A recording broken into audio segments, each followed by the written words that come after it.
नमस्कार और सबको मेरी राम राम। मोदी जी की गवर्नमेंट की एक खासियत है, जले पे नमक कैसे छिड़कना है ये मोदी जी से सीखिए। और जयशंकर जी परफेक्ट एग्जाम्पल है उसके लिए।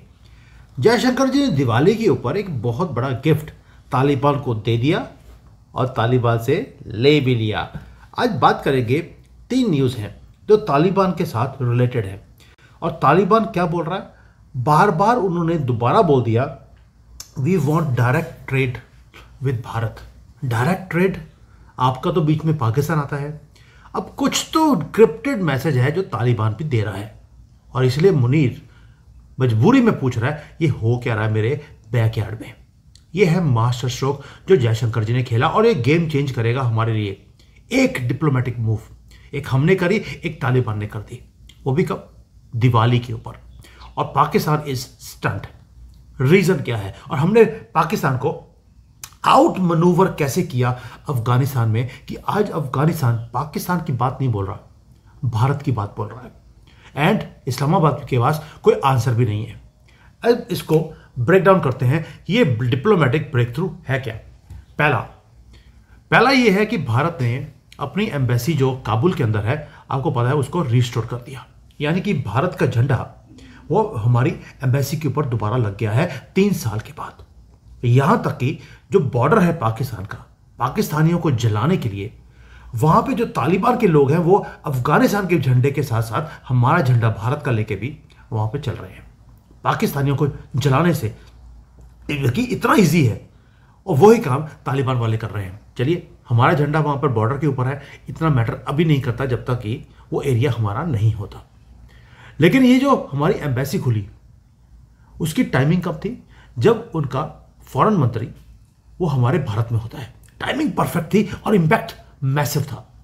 दूसरा, पाकिस्तान पैनिक मोड में है उसके बाद, कि अगर अफगानी जिनको पाकिस्तान ने यूज किया भारत के खिलाफ, आज अगर कहीं भारत ने उनको अपने पाले में कर लिया तो पाकिस्तान का क्या होगा। अब ये मैटर क्यों करता है। अब ये एक न्यूज़ है, 3 न्यूज़ और है अभी जो होनी है। ये तो सिर्फ ट्रेलर है कि हमारा झंडा अफगानिस्तान में लहराना शुरू हो गया है। भारत ने क्या किया, मैटर क्यों करता है ये, क्योंकि तालिबान की गवर्नमेंट को हमने डिप्लोमेटिक रिकॉग्निशन दे दिया है। टेक्निकल मिशन हमारा फुल फ्लैश, जिसको एम्बेसी बोलते हैं, वो चालू हो गई है।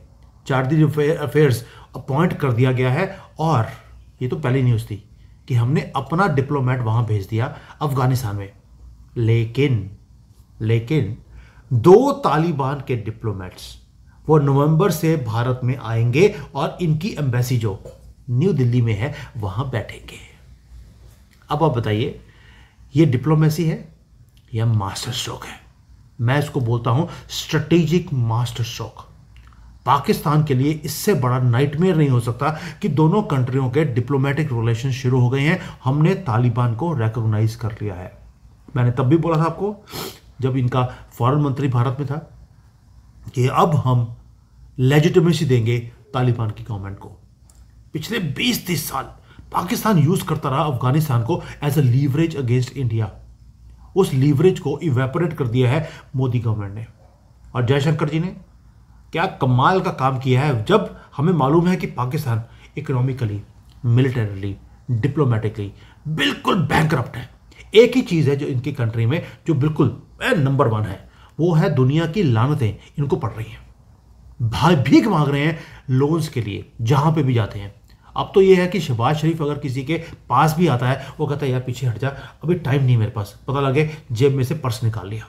अब भारत उस पोजीशन पे पहुंच गया है जहां पे दुनिया हमारी बात सुनती है। दोनों का कंट्रास्ट जमीन आसमान का फर्क है।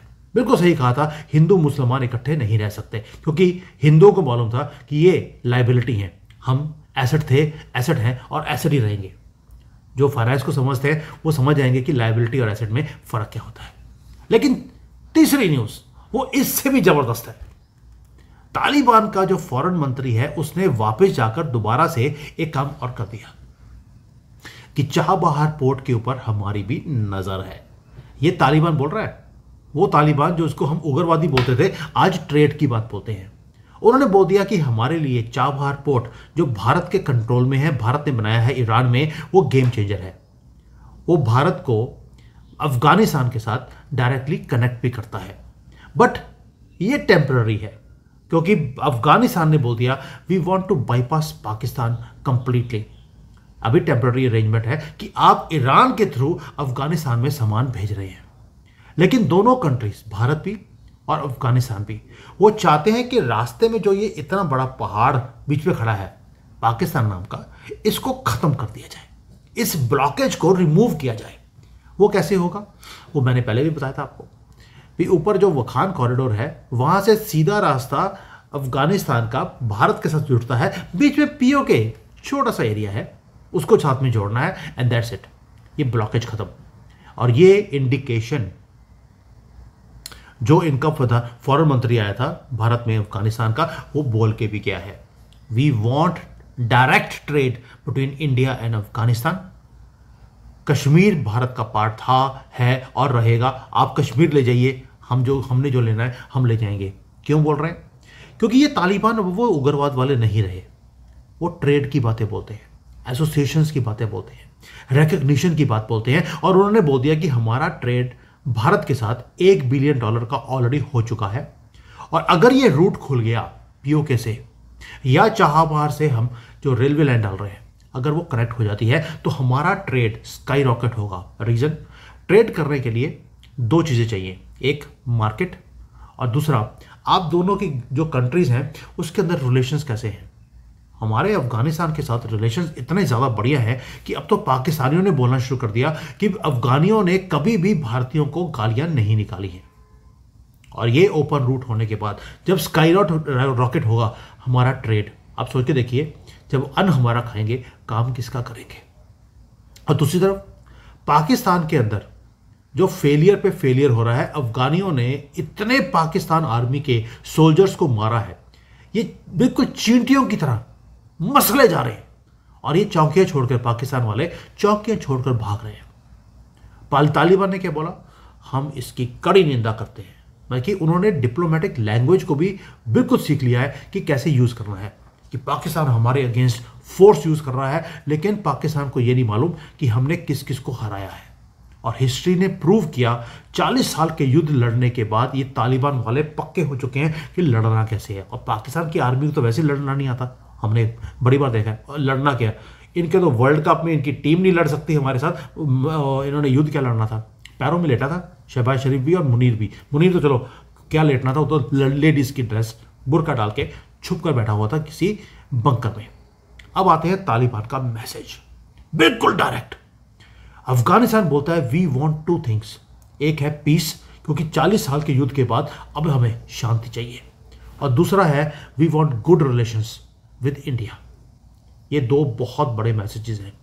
और गुड रिलेशंस के लिए तालिबान बोल रहा है, अच्छे रिलेशन के लिए दोनों साइड्स रेडी होनी चाहिए। वो कहते हैं पाकिस्तान के साथ भी हम अच्छे रिलेशन बनाना चाहते हैं, लेकिन ये ऐसा जानवर है, तालिबान बोल रहा है पाकिस्तान एक ऐसा जानवर है जो बार बार हमारे ऊपर अटैक करने की कोशिश करता है, अपनी सुपरमेसी दिखाने के लिए कि अफगानिस्तान हमारे कंट्रोल में है। और तालिबान क्या बोल रहा है, तुम अगर गोली चलाओगे तो हम गोला चलाएंगे। आपने कभी पहले सुना था कभी, आप गोली चलाओगे हम गोला चलाएंगे? मुझे लगता है मोदी जी की भाषा सेम थी, यानी कि तालिबान ने आपकी भाषा पाकिस्तानियों के ऊपर बोलना शुरू कर दिया। और इसलिए बोल रहा हूं, जो हम अब कमिटमेंट दिया है हमने तालिबान को कि आपके साथ bilateral ties across all sectors हम शुरू करने के लिए तैयार हैं, और हमने पहल करी है। एम्बेसी के अंदर एम्बेसडर हमने पहले भेजा है अफगानियों को, उसके बाद हमने अलाउ कर दिया। किसी और कंट्री ने अफगानिस्तान के जो तालिबान के लोग हैं उनको अलाउ नहीं किया है एम्बेसी के अंदर बैठने के लिए, भारत ने कर दिया। यानी कि अब हम अफगानिस्तान को यूज करना चाहते हैं सेंट्रल एशिया तक, जो हमारा ट्रेड का हब बनाना है हमने, उसके लिए अफगानिस्तान बहुत बड़ी कड़ी है। यानी कि आपने पाकिस्तान को कंप्लीटली बाईपास कर दिया, और ये शॉर्टेस्ट रूट है सेंट्रल एशिया की गैस, उनका यूरेनियम और उनका तेल लेके आने के लिए। और वहां से सीधा अगर उनके रिलेशन सेंट्रल एशिया के रशिया से ठीक होते हैं तो हम रशिया तक पहुंच सकते हैं।